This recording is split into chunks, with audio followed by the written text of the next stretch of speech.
Dans la vidéo précédente, vidéo 7, j'ai présenté le mode d'échange de la cité et expliqué le fonctionnement du moyen d'échange correspondant, à savoir la carte civique. Je rappelle brièvement le principe. Tous les citoyens ont le devoir de participer à la vie de la cité, selon ce qu'elles considèrent comme une participation, et jouissent en retour du droit de profiter de tous ces bienfaits. Droit qui implique qu'ils aient le droit d'accéder librement au marché, du fait même qu'ils soient citoyens. Le droit d'accéder au marché est donc conféré par la citoyenneté elle-même. Pour attester leur citoyenneté auprès des commerçants, les citoyens disposent d'une carte appelée carte civique, qui d'un point de vue technique, fonctionne comme les actuelles cartes de crédit. Je dis bien d'un point de vue technique. Il n'y a plus d'unité monétaire sous quelque nom que ce soit, donc plus de prix, plus de notion de valeur marchande. La carte civique, via un réseau informatique, ne sert qu'à vérifier l'information au sujet de la citoyenneté. C'est oui ou c'est non. Oui, accès illimité en théorie, puisque la citoyenneté ne se mesure pas. Non, pas d'accès, donc droit à rien. Je m'arrête là, je vous renvoie à cette vidéo. À partir de la présente vidéo, et dans les deux prochaines, je vais examiner les conséquences de la carte civique dans certains domaines et expliquer comment la cité pourra surmonter les problèmes créés par l'adoption de ce nouveau moyen d'échange, ou tout simplement comment elle pourra s'y adapter. Aujourd'hui, deux sujets, la retraite et le chômage. J'imagine que ces sujets ne sont pas ceux auxquels vous auriez accordé la priorité, pressé que vous êtes d'aborder les problèmes qui les premiers vous viennent à l'esprit. Mais il faut savoir que dans la cité, la question des retraites est essentielle. Le système de retraite offre à la cité un levier indispensable qui fait de lui la clé de voûte du système économique. Vous allez comprendre. Quant au chômage, il est évident que le sujet est important dans un système où tout individu pour être citoyen et où tout citoyen pour le demeurer et conserver ainsi ses droits aura le devoir de participer à la vie de la cité. Bien que la notion de participation soit plus large que celle de travail, on peut en effet se demander s'il y aura de l'emploi pour tous, si tous les individus présents dans la cité auront la possibilité de s'acquitter de ce devoir et d'être citoyens, vu que la chose serait actuellement impossible dans un système qui fabrique des chômeurs par millions et qui, loin de reconnaître le travail comme un devoir, le proclame comme un droit. Par suite, on peut aussi se demander si la notion de chômage existera encore, et si oui, ce qu'elle signifiera. Tout d'abord donc, les retraites. Le problème des retraites est aujourd'hui insoluble. Un retraité, c'est-à-dire un individu qui ne travaille plus, parce qu'il a travaillé un certain temps ou jusqu'à un certain âge, doit cependant pouvoir accéder au marché, donc disposer de monnaie. Dans la mesure où il n'en gagne plus par son travail, façon normale d'en gagner, le système doit lui en procurer, et pour ce faire, en prendre à ceux qui travaillent encore. En clair, les retraités sont à la charge financière des actifs. Peu importe qui verse les retraites, que ce soit l'État ou des organismes privés. L'argent en question provient toujours du travail présent. J'ouvre une parenthèse. Des retraites par capitalisation permettent à certains de mieux s'en tirer, mais ne règlent pas le problème général. Je ferme la parenthèse. Les cotisations qu'ont payées les retraités leur vie durant ne sont pas restées dans des coffres. Elles ont servi à payer les retraités d'alors. Pour que leur propre retraite soit assurée, il faut des cotisants et en nombre suffisant. Et c'est là que le bât blesse. La population active diminue en raison de l'effondrement de la natalité et de l'augmentation du chômage. L'équilibre menace d'être rompu. Et les fausses solutions telles que l'immigration, sujet auquel je consacrerai une vidéo, ne font qu'aggraver le problème. La pression sur les travailleurs devient insupportable, tandis que les montants des retraites sont de plus en plus ridicules. Comme je l'ai expliqué dans la vidéo 4, sur l'anachronisme du système monétaire, le système monétaire porte aujourd'hui en lui une contradiction fondamentale qu'il sera incapable de surmonter, et ceci en est une de plus. Mais nous voyons que nous posons la question des retraites en termes financiers. Autrement dit, nous cherchons à résoudre une équation telle que la monnaie qui n'existe pas ou qui du moins n'est qu'une fiction nous l'impose. Quel est le problème en réalité? La vraie question est de savoir si la population en activité, aidée des machines, produit assez pour répondre aux besoins de l'ensemble de la population. Et là, la réponse est oui.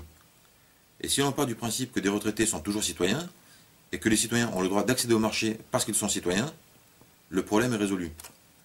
Le civisme et la carte civique règlent de facto le problème insoluble des retraites. Dans la cité, un citoyen a des droits, les droits du citoyen. Ce n'est pas une question d'âge, mais de devoir. La citoyenneté se mérite. Après un certain nombre d'années fixées par la loi et égales pour tous, sauf éventuellement pour les activités reconnues usantes, bénéficiant alors d'un coefficient plus élevé, les citoyens sont dispensés de participer à la vie de la cité. Du moins, n'ont-ils plus besoin de participer pour mériter la citoyenneté. Leur carte civique est désormais valide, de façon permanente, plus exactement, sans interruption possible, sauf évidemment en cas de condamnation pour délit ou crime. Ceux qui veulent prendre un repos bien mérité peuvent s'arrêter, ils n'y perdent rien. Ceux qui veulent continuer le peuvent aussi, mais alors ils ne sont plus comptabilisés parmi le personnel des entreprises pour lesquelles ils travaillent, puisque la validité de leur carte n'en dépend plus. Il est donc de l'intérêt des entreprises d'employer des retraités qui, de leur côté, travaillent pour le plaisir et peuvent être moins assidus. Aujourd'hui, on vire les retraités pour faire de la place. Dans la cité, les retraités seront retenus et recherchés comme un plus. Aujourd'hui, dans le système social que tout le monde nous envie et que d'aucuns s'évertuent à sauver, les droits d'un retraité s'effondrent avec le passage d'un salaire de misère à une pension plus misérable encore. Dans la cité, un retraité sera toujours citoyen et jouira des mêmes droits qu'auparavant, dont celui d'accéder au marché. Mais j'ai dit que la retraite constituerait un levier. J'ai dit aussi que les citoyens seraient à la retraite, passés un certain nombre d'années à participer ou à travailler, ce nombre étant fixé par la loi et égal pour tous. Comprenons donc qu'il n'y aura pas d'âge pour la retraite, quoique le nombre officiel d'années exigé correspondra à un âge raisonnable. Ce nombre ne portera pas sur des années d'existence, mais sur des années de participation. Le temps des périodes d'activité sera additionné jusqu'à ce que la somme atteigne le nombre en question. Autrement dit, les périodes d'inactivité n'entreront pas en ligne de compte et repousseront d'autant le moment de la retraite. Voilà pour le principe. En réalité, les choses seront un peu plus complexes, comme toujours. Durant les périodes d'activité, la carte civique sera valide. C'est donc le temps de validité de la carte qui sera en fait additionné.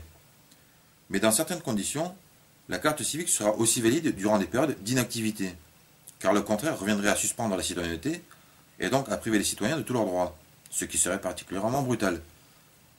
Ce cas extrême existera, mais de manière générale, et là écoutez bien, de manière générale, la cité considérera que les périodes d'inactivité durant lesquelles la carte civique sera valide et générera autant de temps positif par rapport au calcul du temps à travailler pour atteindre la retraite, elle considérera, dis-je, que les périodes d'inactivité génèrent simultanément autant de temps négatif. La somme du temps positif et du temps négatif sera nulle. Le principe sera donc bien respecté, ces périodes n'entreront pas en ligne de compte, le moment de la retraite sera d'autant repoussé, mais ce sera là le seul préjudice pour les citoyens concernés et responsables de cette situation.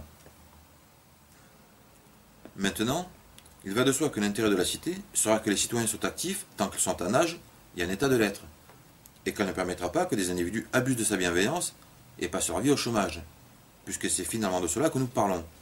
Elle prendra donc des dispositions à cet effet. Comme je l'ai dit, bénéficier de ces dispositions pour être au chômage sera soumis à conditions. La première sera d'avoir travaillé un certain temps, fixé par la loi et égal pour tous. La deuxième sera de ne pas demeurer au chômage plus d'un certain temps, également fixé par la loi et égal pour tous. En fait, tous les citoyens disposeront pour la durée de leur vie d'un crédit de temps chômage de plusieurs années, qu'ils pourront utiliser comme bon leur semble, soit par besoin, en cas de licenciement, de démission, de liquidation de leur entreprise, de sortie de prison, etc., soit par envie, pour faire une pause, réaliser un projet, voyager, etc. Ce crédit de temps chômage ne sera pas renouvelable. S'ils l'épuisent inutilement, toute nouvelle période d'inactivité désactivera leur carte civique. Ils ne seront donc plus citoyens jusqu'à ce qu'ils se remettent à l'ouvrage, ce qu'ils auront intérêt à faire le plus vite possible. Car la cité ne se laissera pas émouvoir. Elle considérera les citoyens comme des adultes responsables, et ceux qui ne le seront pas naturellement apprendront à l'être à leurs dépens. Elle n'aura aucune pitié pour les tirs au flanc et les parasites. Je rappelle ici ce que j'ai dit dans la vidéo précédente sur la carte civique, à savoir que la cité connaîtra le plein emploi, qu'il ne pourra y avoir de chômage autre que volontaire. C'est mathématique. Le fait que tous les citoyens pourront accéder librement au marché générera une demande en théorie infinie, qui en pratique sera quand même toujours supérieure à l'offre, laquelle pourra augmenter et augmentera jusqu'à ce que le plein emploi soit atteint. Il y aura plus d'emplois à pourvoir que de citoyens qui auront donc l'embarras du choix, sachant par ailleurs que leurs droits seront constants, quel que soit leur emploi, ou leurs études supérieures, car les étudiants seront aussi citoyens. Cela ne veut pas dire qu'aucun secteur d'activité ne connaîtra de crise, mais que les citoyens touchés auront 1000 opportunités de travail, il n'y a aucune excuse de ne pas travailler. Le chômage sera donc bien un état volontaire et légal dans une certaine mesure. Au-delà, pas de bras, pas de chocolat. Notons que les employés auront droit, comme aujourd'hui, à des congés durant lesquels leurs cartes seront valides sans qu'ils aient à entamer leur crédit de temps chômage. Même chose pour l'inactivité momentanée et forcée, en raison de maladies ou d'accidents, les intéressés étant alors à la charge soit de leur entreprise, qui aura intérêt à s'assurer de leur état, soit de la cité, qui s'en assurera aussi. Et gare aux escrocs dans les deux cas. La cité disposera en effet d'une batterie de sanctions fort dissuasives et pour certaines radicales, comme la déchéance de la citoyenneté, qui condamnera de fait à aller se faire prendre ailleurs après un éventuel passage par la case prison. Ce qui m'amène enfin à la question du levier économique que constituera la retraite, dont j'ai parlé plus haut. Je ne vais pas entrer ici dans le détail du fonctionnement des entreprises. Ce sera le sujet de la prochaine vidéo. Disons simplement qu'en tant que partie du corps social, elles remplissent une fonction dans la cité et ont donc des obligations envers elles, des obligations en termes de vente, non de production. Elles doivent satisfaire une demande. Si elles n'y parviennent pas, alors qu'elles ont en main toutes les cartes possibles, leur responsabilité est engagée et la cité se doit de les sanctionner par où elles ont péché. Quelle est leur faute? Ne pas avoir fait leur travail ou ne pas avoir travaillé assez. Quelle est la sanction?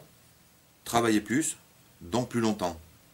En clair, la cité infligera automatiquement, selon un barème préétabli, du temps négatif aux entreprises qui auront manqué à leurs obligations. Mais une entreprise est une personne morale. Travailler plus longtemps ne veut rien dire pour elle. Et en effet, ce n'est pas l'entreprise en tant que personne morale qui sera sanctionnée ainsi, mais chacun de ses employés, qui tous, aux yeux de la cité, représenteront leur entreprise. Tous les citoyens dont la carte civique sera validée du fait d'appartenir à telle entreprise se verront infliger le temps négatif que ces mauvais résultats lui auront mérité.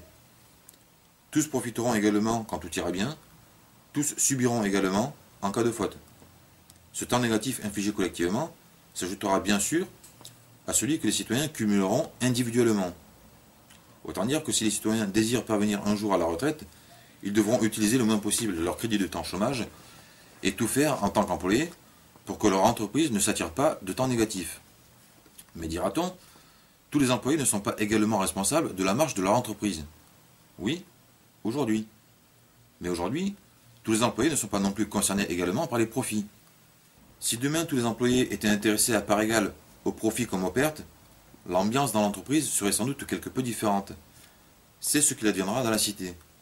En fait, la menace collective qui planera sur tous les employés fera que jamais ils ne s'exposeront à la subir. Ils feront ce que leur entreprise attend d'eux, et celle-ci ce que la cité attend d'elle. Et voilà comment dans la cité, la retraite sera paradoxalement le stimulant du travail.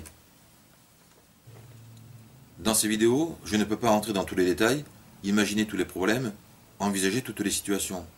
Mes livres sont déjà plus complets. Mais quoi qu'il en soit, nous n'avons pas à répondre à tout aujourd'hui. Nous ne connaissons pas le futur, et de toute façon, les citoyens feront en leur temps ce que bon leur semblera. Nous pouvons ouvrir des pistes, nous devons surtout nous attacher aux principes. Soyons sûrs que la cité pourra faire face et fera preuve de bon sens en toutes choses. Et si elle se trompe, elle rectifiera. Sans l'argent pour imposer ses règles et ses réalités, tout devient plus simple, tout n'est plus qu'une question de logique et de volonté, tout ne dépend plus que des hommes. L'argent est un tyran, l'égalité ou la mort, vive la révolution.